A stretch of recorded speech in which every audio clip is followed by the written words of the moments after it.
प्यारे विद्यार्थियों, मैं तेज करण चौहान, मांगीलाल बागड़ी महाविद्यालय नोखा, सह आचार्य, विषय इतिहास। आज हम बीए पार्ट थर्ड के पेपर फर्स्ट के अंतर्गत क्षेत्रीय शक्तियों का उदय नामक अध्याय के अंतर्गत पंजाब राज्य का ब्रिटिश साम्राज्य में विलय के संदर्भ में सिखों और अंग्रेज़ों के बीच लड़े गए प्रथम आंग्ल सिख युद्ध और विलय के औचित्य पर चर्चा करेंगे। पंजाब का अंग्रेजी राज्य में विलय की प्रक्रिया के अंतर्गत पहला प्रथम सिख युद्ध 1845-46 में लड़ा गया। 27 जून 1839 को रणजीत सिंह की मृत्यु हो गई। रणजीत सिंह की मृत्यु के साथ ही केंद्रीय शासन का प्रभाव क्षीण हो गया, क्योंकि रणजीत सिंह ने जिस ढंग से शासन व्यवस्था स्थापित की थी उसे प्रभावशाली ढंग से चलाने के लिए शासक में व्यक्तिगत योग्यता होना आवश्यक था। दुर्भाग्य से रणजीत सिंह का कोई भी उत्तराधिकारी उस आवश्यक योग्यता को प्रमाणित नहीं कर सका। राज्य के किसी मंत्री, सेनानायक और अधिकारी ने भी वैसी योग्यता का परिचय नहीं दिया, बल्कि इसके विपरीत राज्य के प्रमुख सरदारों तथा अधिकारियों ने अपने अपने व्यक्तिगत स्वार्थों की पूर्ति के लिए कुचक्र, षड्यंत्र और हत्यारों का सहारा लिया तथा सिख सेना को आर्थिक सुविधाएं एवं प्रलोभन देकर उसका समर्थन प्राप्त करने का प्रयास किया। इस प्रकार सेना को राजनीति पर हावी होने का अवसर प्राप्त हुआ। सेना का समर्थन उस किसी भी नेता को प्राप्त हो सकता था जो उसे अधिक से अधिक लाभ पहुंचाने का वायदा करे। ऐसी स्थिति में राजनीति और शासन पर सेना का प्रभाव बढ़ना स्वाभाविक था। जब सिख राजनेता सेना के अनियंत्रित प्रभाव से दुखी हो गए तो उन्होंने सेना की शक्ति कमजोर करने का षड्यंत्र रचा। इस षड्यंत्र का ध्येय था सिख सेना को अंग्रेजों से भिड़ाकर समाप्त करवाना। इसी षड्यंत्र के फलस्वरूप प्रथम सिख युद्ध आरंभ हुआ। प्रथम सिख युद्ध होने के जो मूल कारण उत्तरदायी थे वो इस प्रकार है। रणजीत सिंह के कमजोर उत्तराधिकारी। पहला कारण था रणजीत सिंह के 7 पुत्र थे और उनमें से प्रत्येक राजा बनने का स्वप्न देखता था। रणजीत सिंह की मृत्यु के बाद उसका बड़ा पुत्र खड़क सिंह गद्दी पर बैठा, परंतु उसके भाई शेर सिंह ने अंग्रेजों से साठगांठ कर गद्दी प्राप्त करने का प्रयत्न किया। खड़क सिंह अयोग्य और अविलासी था, अतः उसने शासन संबंधी कार्यों में कोई रुचि नहीं ली। परंतु खड़क सिंह का बेटा नौनिहाल सिंह योग्य और महत्वाकांक्षी था। उसने शीघ्र ही शासन की बागडोर अपने हाथों में ले ली। वह सिख राज्य में डोगरा सरदारों के प्रभाव को समाप्त करना चाहता था, क्योंकि उसके अनुसार वे शेर सिंह के समर्थक थे। 1 नवंबर 1840 को खड़क सिंह की मृत्यु हुई और उसके दाह संस्कार से लौटते समय एक दर्दनाक दुर्घटना में उसका लड़का नौनिहाल सिंह भी घायल होकर उसी रात मर गया। कुछ विद्वानों की मान्यता है कि यह दुर्घटना डोगरा सरदार गुलाब सिंह के षड्यंत्र का परिणाम थी। खड़क सिंह और नौनिहाल सिंह की मृत्यु के बाद डोगरा सरदारों ने रणजीत सिंह के पुत्र शेर सिंह का पक्ष लिया, तो सिंगनवालिया सिख सरदारों ने खड़क सिंह की विधवा चांद कौर को गर्भवती बताकर उसके होने वाले पुत्र के संरक्षिका के रूप में कार्य करने का प्रस्ताव दिया। दोनों ही पक्षों ने अंग्रेज़ों की सहायता प्राप्त करने का प्रयास किया, जिससे अंग्रेज़ों को पंजाब की राजनीति में सक्रिय होने का अवसर मिला। उन्होंने शेर सिंह को गुप्त समर्थन दिया। शेर सिंह ने सेना के एक भाग को अधिक वेतन का लालच देकर अपनी ओर मिला लिया और उसकी सहायता से लाहौर पर अधिकार कर गद्दी पर बैठ गया। शेर सिंह ने सेना को प्रलोभनकारी राजनीति में घसीटकर सिख राज्य के पतन का मार्ग प्रशस्त कर दिया। शेर सिंह एक अयोग्य शासक था। वह राज्य की बिगड़ती हुई स्थिति को संभाल नहीं सका। इधर अंग्रेज भी लगातार सिखों को कमज़ोर करने की तरफ ध्यान दे रहे थे। अंग्रेज़ों के कहने पर सिंगनवालिया सरदारों को पुनः दरबार में स्थान दिया गया, जो डोगराओं के शत्रु थे। फलस्वरूप अब सिख दरबार में सिंगनवालिया और डोगरा सरदारों में संघर्ष आरंभ हो गया। 1842 में डोगरा सरदारों ने चांदगौर का कत्ल कर दिया। तब सिंगनवालिया सरदारों ने सितंबर 43 में शेर सिंह और उसके पुत्र की हत्या करवा दी। अब सिख राज्य में हत्याओं का सिलसिला शुरू हुआ। ध्यान सिंह के लड़के हीरा सिंह ने सेना की सहायता से लाहौर पर अधिकार कर सिंगनवालिया सरदारों को मौत के घाट उतारा। इस प्रकार ये षड्यंत्र और हत्याओं के दौर में कुल मिलाकर नुकसान सिख राज्य का हुआ। अंत में हीरा सिंह के समर्थन से रणजीत सिंह के 9 वर्षीय पुत्र दिलीप सिंह को गद्दी पर बैठाया गया और रणजीत सिंह की विधवा रानी जिंदन को दिलीप सिंह की संरक्षिका नियुक्त किया। कुछ दिन तक रानी और हीरा सिंह के संबंध अच्छे रहे, परंतु रानी का चरित्र संदेहपूर्ण था। लाल सिंह के साथ उसका प्रेम चर्चा का विषय बन चुका था। अतः रानी जिंदन शासन में हीरा सिंह के प्रभाव को समाप्त करना चाहती थी। अतः उसने 21 दिसंबर 1844 को हीरा सिंह की हत्या करवा दी। अब शासन की बागडोर रानी के भाई वजीर जवाहर सिंह और रानी के प्रेमी लाल सिंह के हाथ में चली गई, परंतु उन दोनों में इतनी योग्यता नहीं थी कि वे राज्य की बिगड़ती हुई स्थिति को सुधार सके। रणजीत सिंह के कमज़ोर और अयोग्य उत्तराधिकारियों के कारण राज्य की शक्ति और समृद्धि सने सने समाप्त होते चले गए और उधर अंग्रेज पंजाब को हथियाने को तैयार बैठे थे।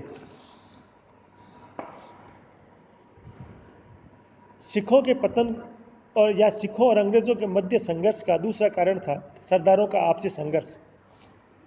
सिख राज्य की बिगड़ती हुई स्थिति के लिए राज्य के प्रमुख सरदारों का आपसी आत्मघातक संघर्ष और सेना का बढ़ता हुआ प्रभाव काफ़ी हद तक जिम्मेदार थे। रणजीत सिंह की मृत्यु के बाद राज्य में जम्मू के डोगरा राजपूत और सिंगनवाले सरदारों का महत्व बढ़ गया, परंतु ये दोनों एक दूसरे के विरोधी थे और एक दूसरे के प्रभाव को समाप्त करने पर तुले हुए थे। डोगरा राजपूतों का समर्थन नेतृत्व 3 भाई ध्यान सिंह, सुचेत सिंह और गुलाब सिंह के पास था। सतलज से लेकर कश्मीर तक के क्षेत्र पर डोगरों का अधिकार था और उन्होंने अपनी एक शक्तिशाली सेना भी संगठित कर ली थी। ध्यान सिंह काफ़ी चतुर और पराक्रमी था और रणजीत सिंह ने उसे अपना वजीर नियुक्त कर रखा था। अपनी मृत्यु के पूर्व रणजीत सिंह उसे अपने पुत्र खड़ग सिंह का वजीर और सलाहकार नियुक्त कर गया था। सिंगनवालिया सरदारों का नेतृत्व अजीत सिंह और अत्तर सिंह के हाथों में था।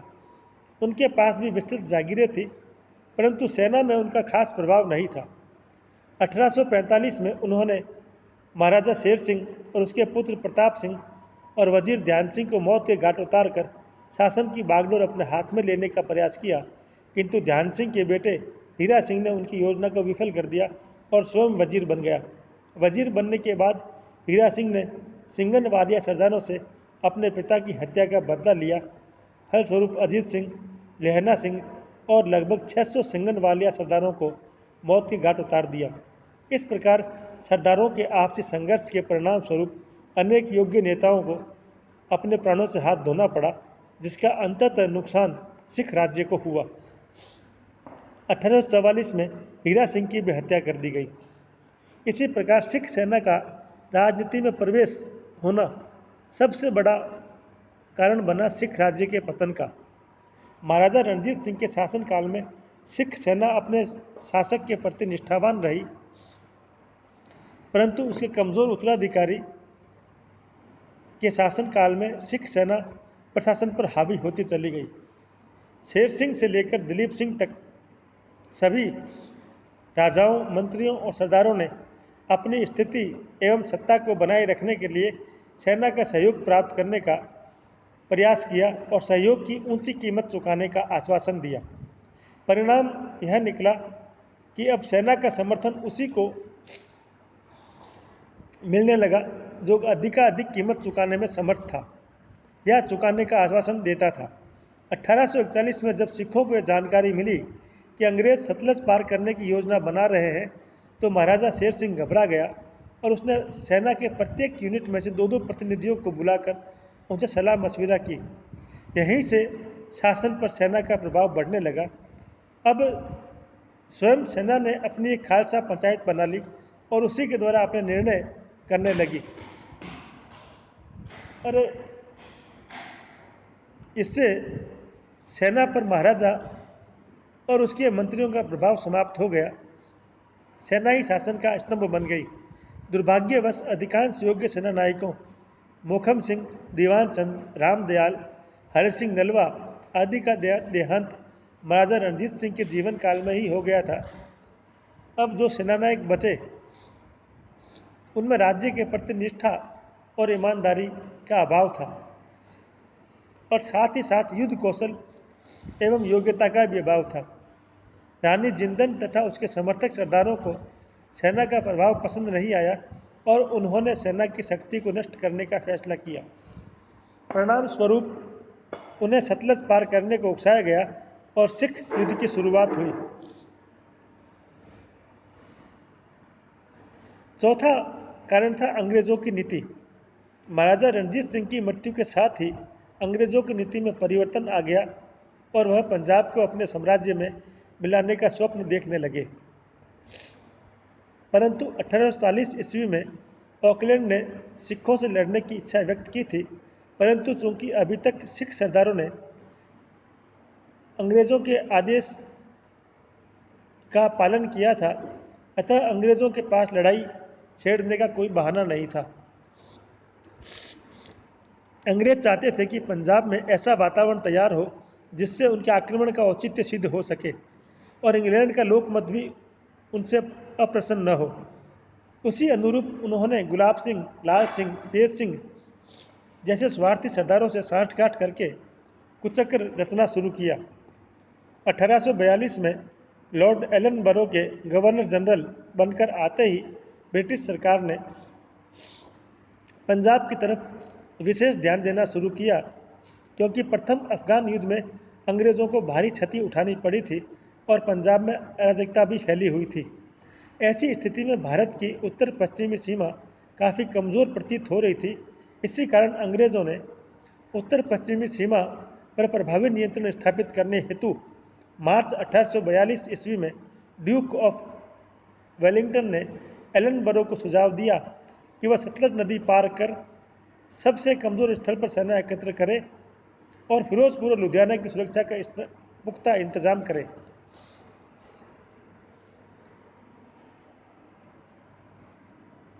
उसी अनुसार एलनबरो ने सरहिंद पर 15,000 सैनिकों को तैनात करने के आदेश जारी किए। इसके बाद एलनबरो सिख सेना में असंतोष पैदा करने में लगा रहा और अपने अधिकारियों से विचार करता रहा कि पंजाब में व्याप्त अव्यवस्था का लाभ उठाने के लिए ब्रिटिश सरकार को किस प्रकार की नीति अपनानी चाहिए। इससे साफ जाहिर होता है कि सतलज के उस पार घटने वाली घटनाओं और उस उत्पन्न कठिनाइयों के प्रति ब्रिटिश सरकार पूर्ण रूप से सतर्क थी। सिखों से युद्ध निश्चित था, परंतु ब्रिटिश सरकार पूर्व तैयारी के बाद युद्ध करने के पक्ष में थी, अतः सतलज क्षेत्र में सेना की संख्या में वृद्धि की जाती रही।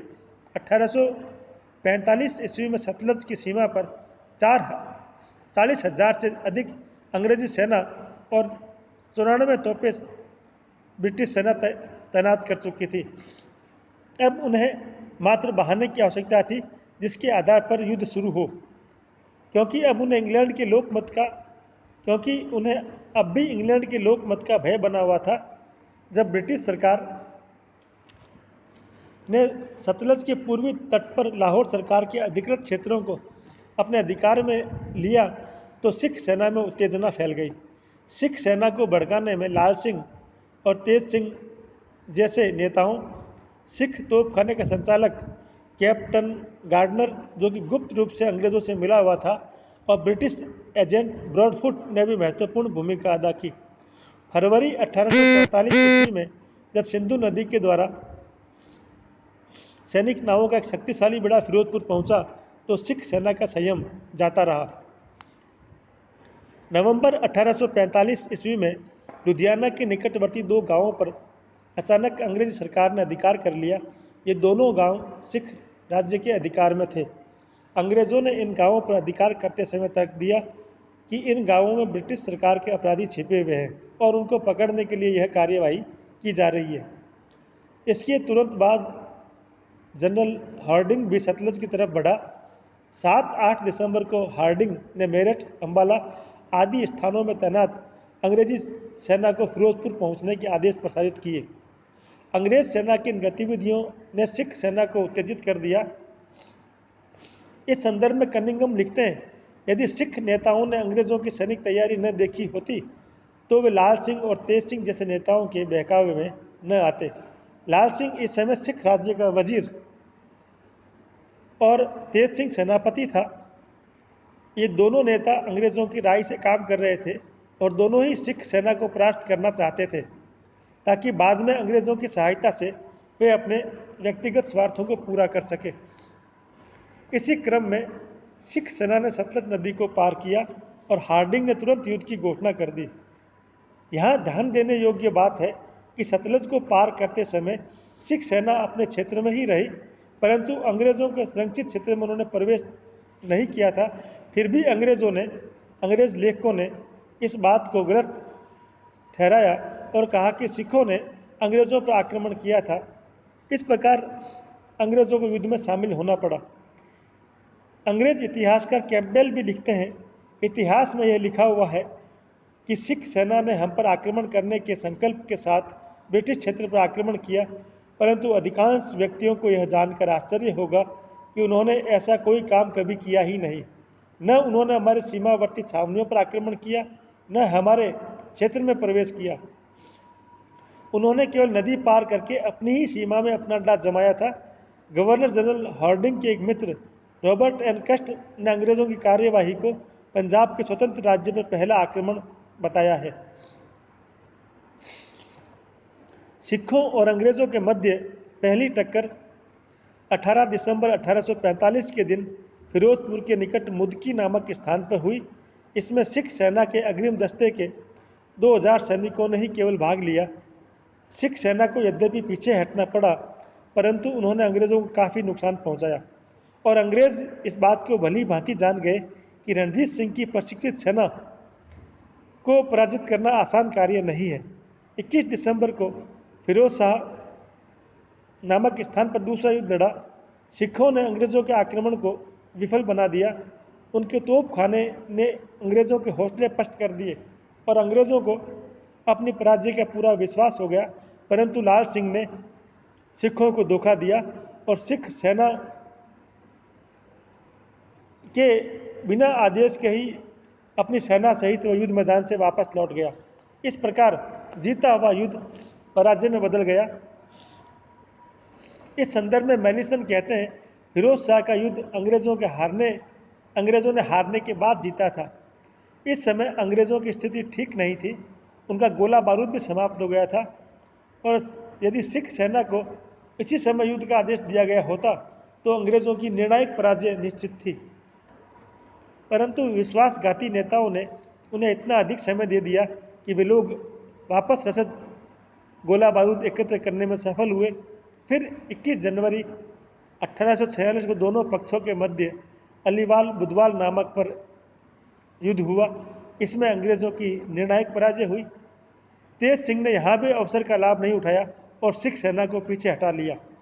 अंत में 10 फरवरी 1846 को सोबराई नामक स्थान पर युद्ध लड़ा गया।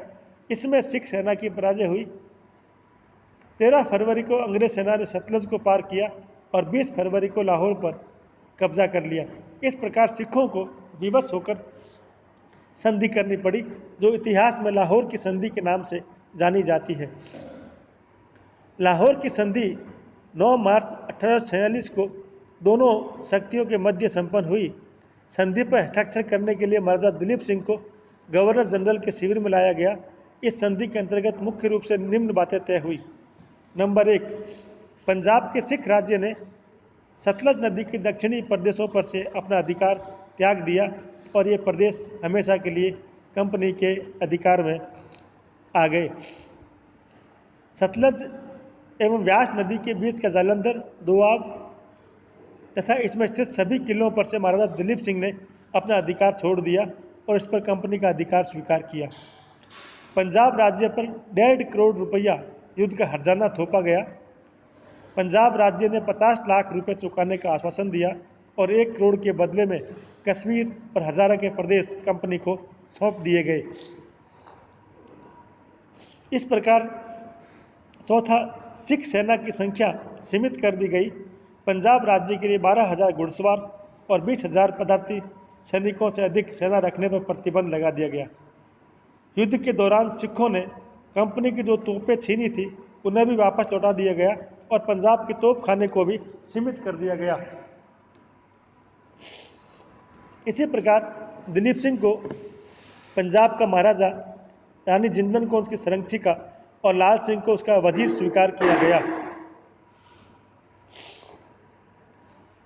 पंजाब राज्य ने कंपनी की पूर्व स्वीकृति के बिना किसी भी यूरोपियन या अमेरिकन को अपनी सेवा में न रखने का वचन दिया।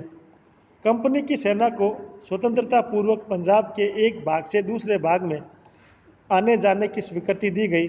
पंजाब दरबार में एक अंग्रेज रेजिडेंट भी नियुक्त किया गया। सर हेनरी लॉरेंस इस पद पर नियुक्त हुआ। कंपनी ने पंजाब के आंतरिक शासन में हस्तक्षेप न करने का आश्वासन दिया। अक्टूबर 1846 में कंपनी ने कश्मीर और उसके आसपास के क्षेत्र को डोगरा सरदार गुलाब सिंह को 1 करोड़ रुपए में बेच दिया। इस प्रकार विश्वासघाती गुलाब सिंह को उसकी सेवाओं के लिए इनाम दिया गया और इसे एक विशाल प्रदेश का शासक बना दिया गया। परंतु वजीर लाल सिंह को इससे ईर्ष्या उत्पन्न हुई और उसने कश्मीर के गवर्नर इमादुद्दीन को गुलाब सिंह के विरुद्ध विद्रोह करने के लिए उकसाया। कंपनी ने अपनी सेना भेजकर इमादुद्दीन के विद्रोह को कुचल दिया और जांच पड़ताल के बाद जब पता लगा कि विद्रोह भड़काने में लाल सिंह का हाथ था, तो कंपनी ने उसे वजीर पद से हटा दिया। इस घटना से सिख सरदारों ने सोचा कि यदि अंग्रेज पंजाब से हट गए तो पंजाब में पुनः अराजकता पैदा हो जाएगी। अतः 15 दिसंबर 1846 को एक आम दरबार में सिखों ने यह तय किया कि महाराजा दिलीप सिंह के वयस्क होने तक शासन सत्ता के समस्त अधिकार अंग्रेज रेजिडेंट को सौंप दिए जाए और एक कार्यकारी परिषद की स्थापना की जाए। अतः सिख सरदारों ने कंपनी से प्रार्थना की कि लाहौर की संधि में पर्याप्त संशोधन करे। इस प्रकार भैरोवाल की संधि संपन्न हुई, जिसे लाहौर की द्वितीय संधि भी कहा जाता है। सिख सरदारों के अनुरोध पर 30 दिसंबर 1846 को पंजाब और कंपनी के मध्य नई संधि हुई, जिसे भैरोवाल की संधि कहा जाता है। इस संधि के अनुसार महाराजा दिलीप सिंह के वयस्क होने तक पंजाब राज्य का शासन एक परिषद को सौंपा गया। अंग्रेज रेजिडेंट को परिषद का अध्यक्ष नियुक्त किया गया और परिषद के 8 सदस्य मनोनीत करने का उसे अधिकार दिया गया। रानी जिंदन को प्रशासन से अलग कर दिया गया। नंबर 2, कंपनी की सेना को पंजाब में रखने का फैसला किया गया और इसके लिए पंजाब राज्य ने 22 लाख रुपया वार्षिक कंपनी को देना तय किया। इस युद्ध का परिणाम सिखों के लिए प्रथम सिख युद्ध के परिणाम बड़े घातक सिद्ध हुए। लाहौर की संधि के अनुसार सिख राज्य की लगभग 2/3 भूमि उनके अधिकार से निकल गई और कंपनी के पास चली गई, जिसके परिणाम स्वरूप पंजाब की आय का बहुत बड़ा साधन और आबादी का हिस्सा उन्हें खोना पड़ा। अंग्रेज़ों ने जम्मू एवं कश्मीर में एक पृथक डोगरा राज्य स्थापित करके रणजीत सिंह के विशाल राज्य को छिन्न-भिन्न करने का मार्ग प्रशस्त कर दिया। रणजीत सिंह द्वारा निर्मित विशाल सिख सेना को सीमित कर कमज़ोर बना दिया गया। लाहौर दरबार में अंग्रेज रेजिडेंट की नियुक्ति कर पंजाब राज्य की राजनीतिक स्वतंत्रता को भी सीमित कर दिया गया। भैरोवाल की संधि ने इस सीमित राजनीतिक स्वतंत्रता को बिल्कुल ही समाप्त कर दिया। पंजाब की वास्तविक सत्ता अब अंग्रेज़ों के हाथों में आ गई। पंजाब अंग्रेजी सेना के नियंत्रण में चला गया। पंजाब में कानून और व्यवस्था को बनाने का कार्य भी अंग्रेजी सेना ने ले लिया। वस्तुतः भैरोवाल की संधि से पंजाब का सैनिक और असैनिक शासन कंपनी के हाथों में आ गया। यदि कंपनी चाहती तो संपूर्ण पंजाब को अपने साम्राज्य में मिला सकती थी, परंतु गवर्नर जनरल लॉर्ड हार्डिंग इस समय पंजाब को अंग्रेजी साम्राज्य में मिलाने के विरुद्ध था।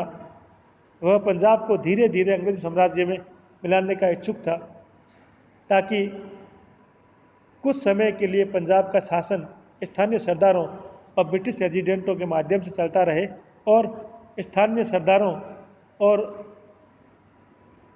जनता में ब्रिटिश शासन के प्रति विद्रोह की भावना पैदा न हो। धन्यवाद। जय हिंद, जय भारत।